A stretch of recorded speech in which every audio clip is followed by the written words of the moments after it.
மனிதர், உயர்குடியை சேர்ந்தவர். பாபிலோனிய மன்னர் நெபுகத்நேசர் எருசலேமிலிருந்து தானியேலை சிறைப்பிடித்து வந்தார். அவரின் உறுதியான நம்பிக்கை பற்றி முடிச்சூர் மறைக்கல்வி மாணவர்கள் நடிக்க வருகின்றனர். காட்சி 1. வேதியினாகிய இந்த தாரிய அரசுக்கு தானியேல் என்றால் ஒரு தனி பாசம். ஆமாம், வரி வசூலிக்கும் 120 தண்டல்காரர்களை கண்காணிக்கும் மூவரி தானியேலின் அல்லவா மேற்பார்வையாளராக ஏற்படுத்தி இருக்கிறார். அது மட்டுமா, தன் அரசின் முழு பொறுப்பையும் தானியேலிடம் ஒப்படைக்கப் போகிறாராமே. இவனை இப்படியே விட்டால் நம் நாட்டுக்கே அரசனாக கூட ஆகலாம். இவனிடம் ஏதாவது ஒரு குற்றம் கண்டுபிடித்து அரசரின் வெறுப்புக்கு ஆளாக்கி விட வேண்டும். அதுதான் சரி. எப்படி பார்த்தாலும் அவனிடம் ஒரு குற்றமும் கண்டுபிடிக்க முடியவில்லையே.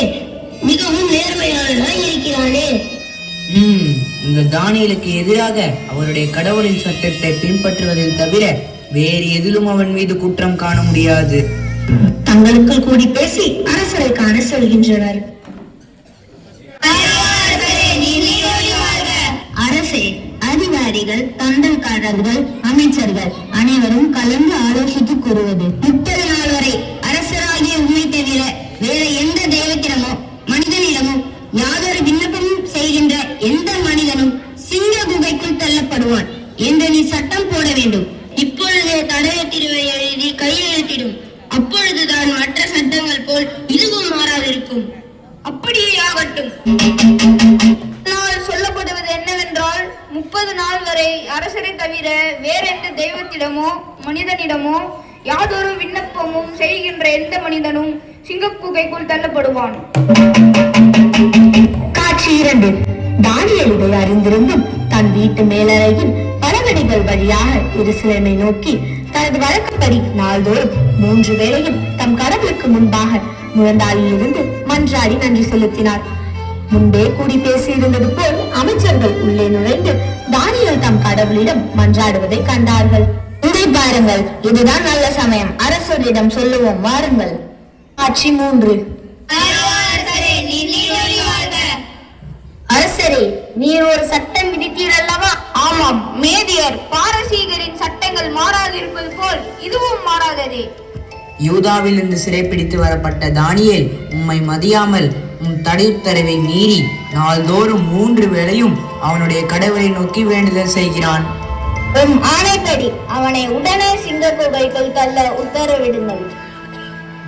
அரசர் மனம் வருந்தி தானியேலை காப்பாற்ற உறுதி கொண்டு வழி தேடினார். அரசர் விதித்த சட்டமோ தடை உத்தரவோ மாற்றத்திற்கு அப்பாற்பட்டது என்பதை நினைவூட்டுகிறோம். சரி, அப்படியே செய்யுங்கள். காட்சி 4. சிங்க குகைக்குள் தானியேல் தள்ளப்படுகிறார்.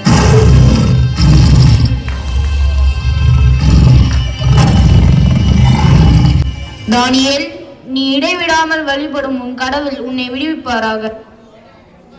காட்சி 5. அரண்மனைக்கு திரும்பி சென்ற அரசர் உணவு கொள்ளவில்லை. உறங்காமல் விடியும் வரை அங்கும் இங்கும் மனக்கவலையுடன் நடந்து கொண்டிருக்கிறார். பொழுது விடிந்தவுடன் சிங்க குகைக்கு விரைந்து செல்கிறார். காட்சி 6. தானியேல், என்றும் உள்ள கடவுளின் ஊழியனே, நீ இடைவிடாமல் வழிபடும் உன் கடவுளால் உன்னை சிங்கத்திடமிருந்து விடுவிக்க முடிந்ததா? அரசரே, நீ நீடூடி வாழ்க. என் கடவுள் தம் தூதரை அனுப்பி சிங்கங்களின் வாய்களை கட்டி போட்டார். அவை என்னை எந்த தீங்கும் செய்யவில்லை. ஏனெனில் அவர் திருமுன் நான் மாசற்றவன், உன் முன்னிலையில் நான் குற்றமற்றவன். யார் அங்கே? தானியேலை குகையிலிருந்து விடுவியுங்கள். தானியேல் மீது வீண் பழி சுமத்தியவர்களை சிங்க குகைக்குள் தள்ளுங்கள். இது என் கட்டளை.